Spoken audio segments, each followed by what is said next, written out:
1971 সালে এই দেশ স্বাধীন হয়েছে। 30 লক্ষ শহীদের রক্তের বিনিময়ে এই দেশ স্বাধীন হয়েছে।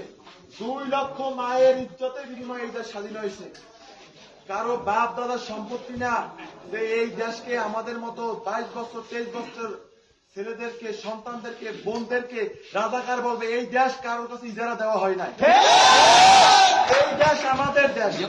এই দেশে আমার বাবা জন্মগ্রহণ করছে, এই দেশে আমার দাদারা জন্মগ্রহণ করছে, এই দেশে আমরা বেড়ে উঠতে আছি। অতএব আমরা এই দেশের রাজাকার না, আমরা এই দেশের দেশপ্রেমিক জনগণ। এই দেশে 30% মুক্তিযোদ্ধা কোটার কথা বলা হয়েছে। আসলে আমরা মুক্তিযোদ্ধার বিরোধী না, মুক্তিযোদ্ধার পক্ষে শক্তি। আমরা মুক্তিযোদ্ধাকে অবশ্যই সম্মান করি। তাদেরকে যত প্রকার সুযোগ সুবিধা সব দেওয়া হোক, আমাদের কোনো আপত্তি নাই।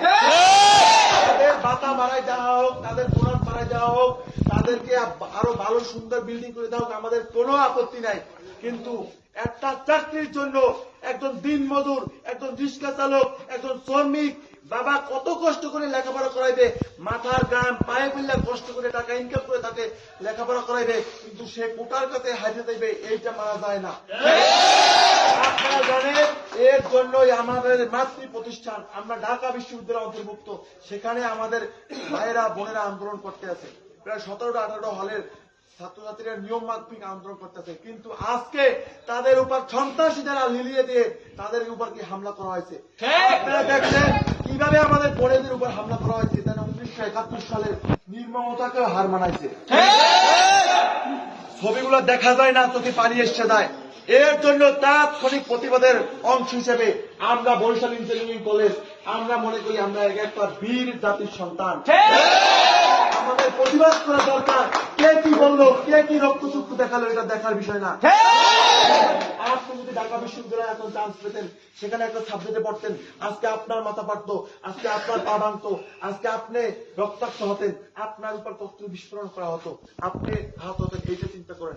আপনার আমার এখন আর ফেসবুকে বসে থাকার সময় না, ঘরে বসে থাকার সময় না, যে আমি আমার একাডেমিক কার্যক্রমে প্রস্তুতি নেওয়ার সময় নাই। আমার ভাইদের উপর যে হামলা হয়েছে তার প্রতিবাদ আমাকে জানাইতে হবেই হবে ইনশাআল্লাহ। ভাইদের উপর যখন হামলা হয়েছে, আমার বোনেদের উপর যখন হামলা হয়েছে, আমার ভাইরা যখন রক্ত দিচ্ছে, আমার বোনেরা যখন রক্ত দিচ্ছে, ইনশাআল্লাহ এই আন্দোলনে আমরা স্বাধীন, আমরা বিজয় লাভ করবই। ঢাকায় কেন হামলা হলো? প্রশাসন জবাব চায়। ঢাকায় কেন হামলা হলো? প্রশাসন জবাব চায়। রক্তের বন্যায়, রক্তের বন্যায়, এ আমরা কি রাজাকার? না। আমাদেরকে রাজাকারটা কে দিছে? চলে যাও। তুমি কে, আমি কে? কে দিয়েছে, কে দিয়েছে? তুমি কে, আমি কে? কে বলেছে, কে বলেছে? তুমি কে, আমি কে?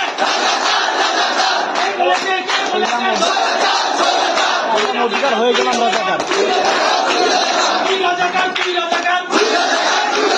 চেয়েছিলাম অধিকার, হয়ে গেলাম রাজাকার। চেয়েছিলাম অধিকার, হয়ে গেলাম রাজাকার। চেয়েছিলাম অধিকার। হয়ে গেলাম রাজাকার। মুক্তিযুদ্ধের চেতনা রাষ্ট্র কারো পাবে না। মুক্তিযুদ্ধের চেতনা মুক্তিযুদ্ধের চেতনা, রাষ্ট্র কারো পাবেন না।